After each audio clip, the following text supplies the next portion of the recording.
L'ANCE Sicilia e il Collegio regionale dei costruttori edili siciliani chiede ai governi nazionale e regionale di intervenire con più rigide regole organizzative per ripristinare la piena funzionalità della pubblica amministrazione presente in Sicilia nel suo complesso.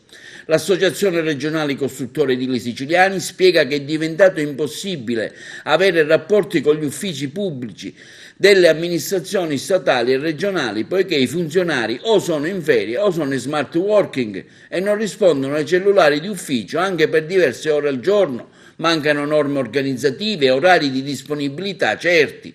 Migliaia di imprese attendono gli aiuti promessi dallo Stato e dalla Regione e devono presentare e integrare pratiche rimaste ferme durante il lockdown o che hanno bisogno anche di sbloccare pagamenti attesi anche da anni. Si imbattono in porte chiuse. I centralinisti, per assurdo, provano a mettersi a disposizione, avvisano il funzionario di casa di rispondere e comunicano all'impresa ora lo può chiamare. In caso contrario invitano a prendere un appuntamento. Di fronte a ciò ci si indigna molto di più che per i deputati che percepiscono il bonus autonomi.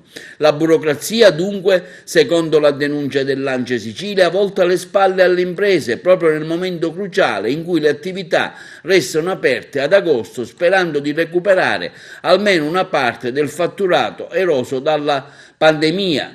Concetti ripresi anche dal presidente della sezione ANCE di Agrigento, Carmelo Salamone, durante uno speciale realizzato dalla nostra emittente sul decreto semplificazione. Per aprire un bar servono 72 autorizzazioni, per un'auto-officina ne ne servono 86. Per realizzare un'opera privata bisogna chiedere autorizzazione alla Regione, all'ASTRA, al Comune, ai Vigili del Fuoco, alla Forestale, al Genio Civile ed eventualmente la Soprintendenza. È una cosa che a noi ci colpisce da vicino. Se dopo qualche periodo di tempo, 6 mesi, un anno, uno di questi enti dice che c'è qualcosa che non va, si deve ricominciare da capo.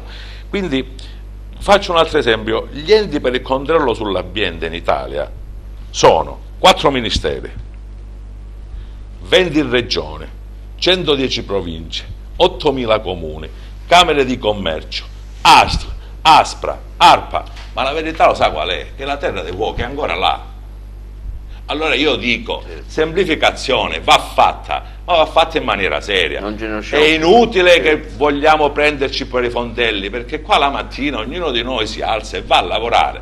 Per cui o mettiamo, diciamo, per esempio nelle pubbliche amministrazioni, persone, prendendole dai concorsi pubblici, eccetera, eccetera, che siano tecnicamente preparati, perché qui ho 2 esponenti che mi pregio di poterli annoverare forse tra le persone che più sono operativi sul loro cambio di appartenenza, ma nelle altre e in tantissime altre amministrazioni c'è gente impreparata. Non è possibile che a fine anno queste persone vanno pure, come voglio dire, premiate. Il premio va fatto secondo gli obiettivi raggiunti, che non sono le ore di presenza in ufficio, ma sono gli obiettivi raggiunti. Quando deve aspettare un'impresa per avere un permesso, quando deve aspettare un privato per avere una SCIA o qualsiasi altra autorizzazione. Questa è la verità, questa è.